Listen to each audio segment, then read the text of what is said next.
not out of disrespect to her, but just looking at it through an investigative eye, I said, okay, this could be driven by emotion, and she has a confirmation bias toward positivity. Any mother would, right? Any mother would. So you take that, you put it aside. But then she gets into the physical elements in the room, the serological evidence, the blood, the crime scene itself, the way police were told to not let anyone in, how long it took the coroner's van to get there, the fact that they didn't want to tell her son was dead. And she realized he was dead when she went outside to go home and saw the coroner's van come up. It was a very atypical and unusual investigation and an immediate ruling of suicide for a guy working in a new and high-profile space.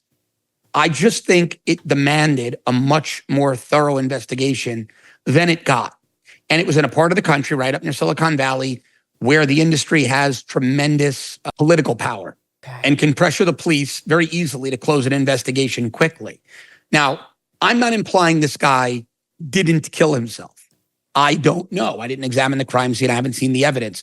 All I'm saying is the protocols that were deployed that day, the day the guy died, are very, very unusual for a guy in his job, doing the work he was doing, who had expressed concerns about his company, about his employer. And so I think that needs to be looked at. Is that an implication Altman did it? No, absolutely not. I'm not implying Sam Altman had the guy killed or no.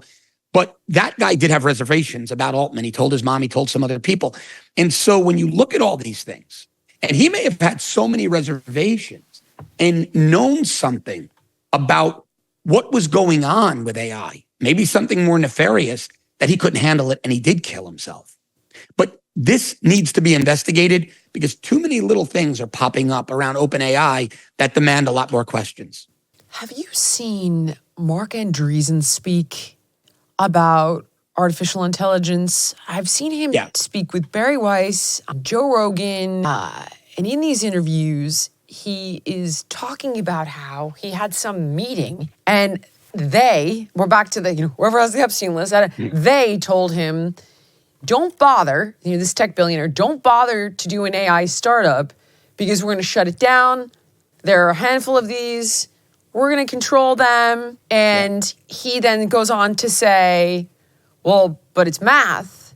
And they're teaching the math for AI at any university. And supposedly they said, that course is just no longer going to be available in the coming future. Is that bananas? I mean, this is not a dumb guy. This is not a particularly, this is a very successful man. This is not like a Looney Tune. And the fact, and he seemed genuinely scared to the point that he would go on the biggest podcast in the world and talk about it. You took the words out of my mouth. I mean, when a guy like Andreessen is willing to go on the record about this conversation, people should be listening. Look, it's not as black ops as people think it is. Everybody hears the term deep state, right? Yes. And they think it's like the old X-Files show and this room that you go into with all these guys in leatherback chairs with cigar smoke billowing. It's really not. It's the institutional mid-level bureaucrat, the Department of Labor, right? That's the deep state.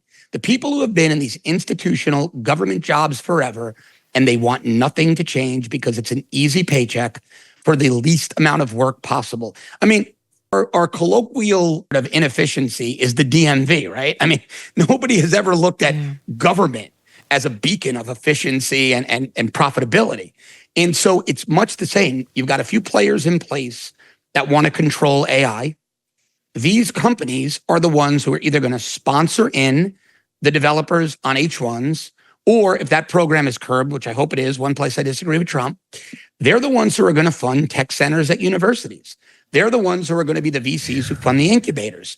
It's going to be very easy for them to tell a school, you're going to teach this and not that. It's going to be very easy for them to tell developers, you're going to code this and not that. Oh, by the way, here's your NDA. Here's your non-compete. If you try to go work for someone else and use this same technology or develop a competing or better one, we're going to sue you and the rest of your family into bankruptcy for generations.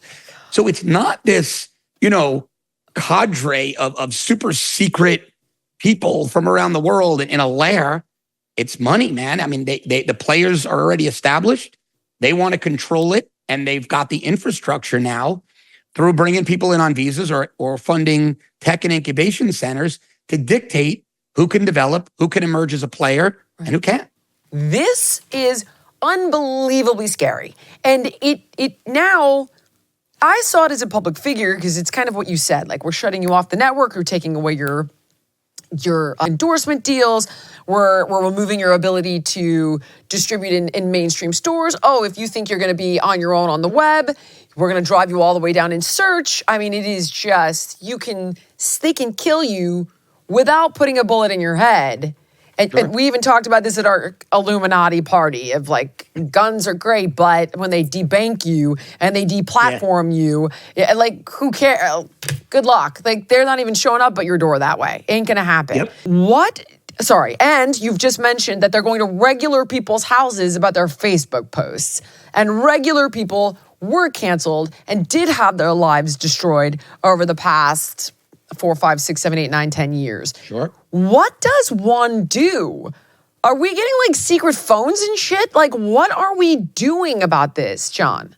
I don't think there's much you can do at this point. I mean, unless you have access to military-grade encryption, it's going to be very difficult to safeguard. That's why I kind of laugh when people say, yep, I'm selling everything. I'm moving to, off the mountains grid. of Utah, the canyons of Utah. I'm going off the grid.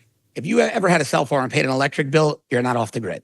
And it's going to be almost impossible for you to be off the grid and remain off the grid. There's a point you have to go buy something, right? Okay. It's going to be really, really tough. And I think you're right.